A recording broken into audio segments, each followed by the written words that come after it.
Malheureusement. Retour sur le plateau avec le livre de Smart Job. C'est chaque vendredi. Alors, de la littérature, des livres plus didactiques.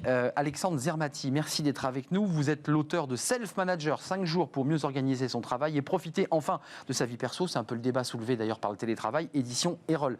Vous avez, je le précise parce que vous avez été manager chez Orange et puis vous avez créé un blog ASAP, c'est ça? Alors, c'est plutôt un podcast. Un podcast qu'on peut réécouter. Le dernier, il date de juillet, c'est ça? Exactement, et là je suis en train de préparer les prochains épisodes. C'est ASAP, c'est A, 3 fois Z, AP. Je précise, j'en profite. Ouais, ça veut dire quoi d'ailleurs, ASAP? As soon as possible, mais genre... Oui, voilà, c'était pour faire un jeu de mots. Je m'appelle Alexandre Zermati, vous l'aurez remarqué. Donc voilà, donc il y avait un jeu de mots avec les Z. Ça est très égotique. Alors, juste pour ceux qui veulent se pencher, l'idée de votre livre, c'est de dire finalement à ces personnes managers que vous avez été complètement bookés, surdébordés, il y a moyen d'organiser son travail différemment. Vous donnez des conseils extrêmement pratiques. Je le montre parce que c'est un livre avec des dessins, c'est pas que de la littérature, avec des petits graphiques, c'est très bien fait. Qu'est-ce qu'on doit faire pour mieux organiser sa vie? C'est quoi les conseils clés que vous faites? J'ai vu qu'il fallait organiser son smartphone, par exemple. Alors, il y a plein de choses. Bien sûr, il y a plein ça va intéresser pas mal de monde sur le plateau, là. C'est effectivement, alors il faut vraiment voir ce livre comme une boîte à outils, pour mieux s'organiser. Donc c'est extrêmement concret, comme vous venez de le préciser. Alors qu'est-ce qu'il faut faire? Ça ne s'adresse pas qu'aux managers, il n'y a pas que les managers qui sont occupés, très honnêtement. Il y a aussi les autres... les entrepreneurs. Les entrepreneurs, les collaborateurs, tout simplement, des entreprises qui sont aussi très occupées. Ouais. Et donc ça ne s'adresse pas seulement aux managers. Alors qu'est-ce qu'il faut faire? Je pense qu'il y a plusieurs choses à faire, notamment, déjà je pense que la racine de tout ça, c'est le sens.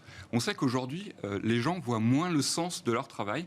50% des gens voient cette notion de décliner. On l'évoquait au début de l'émission. C'est vrai, désolé, j'étais en loge. Non, mais c'est très bien. Et donc, du coup, cette notion de sens, elle décline aujourd'hui.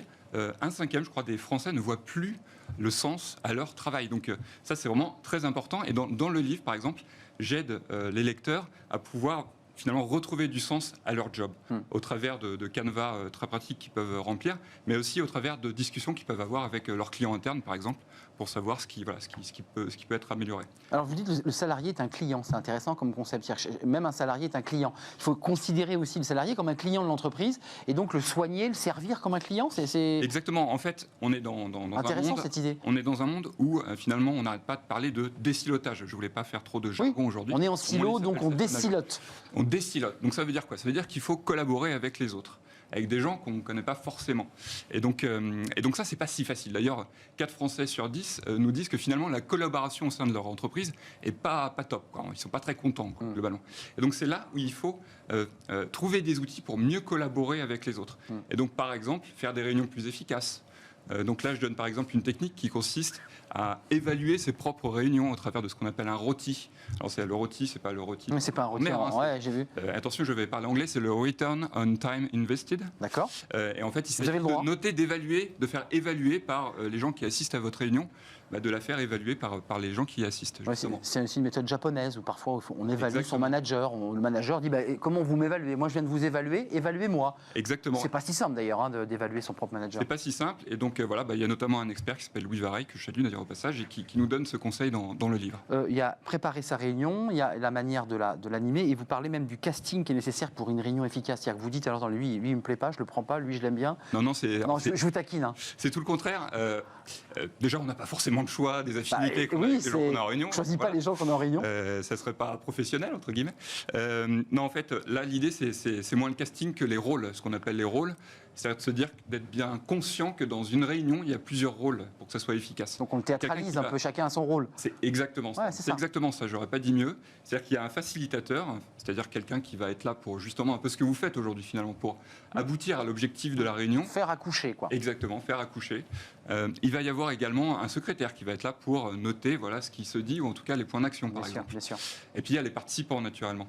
Mais là, si on a déjà ces deux rôles-là, c'est quand même très bien. C'est bien parti, on peut se dire que la réunion va être réussie. Avant de nous quitter, parce que ça intéresse évidemment aujourd'hui encore plus, comment, et ça c'est le chapitre 17, comment mieux organiser sa vie de famille pour avoir plus de temps à soi? Tout le monde en rêve. Comment on fait? Vous avez des clés? Alors, j'ai regardé un peu ce qui se passait, en fait. Oui, parce que vous avez fait un benchmark quand même assez global à travers ce livre. Exactement. Donc, en fait, ce qu'on voit, c'est que finalement, la vraie question, c'est la question du temps d'écran, en tout cas.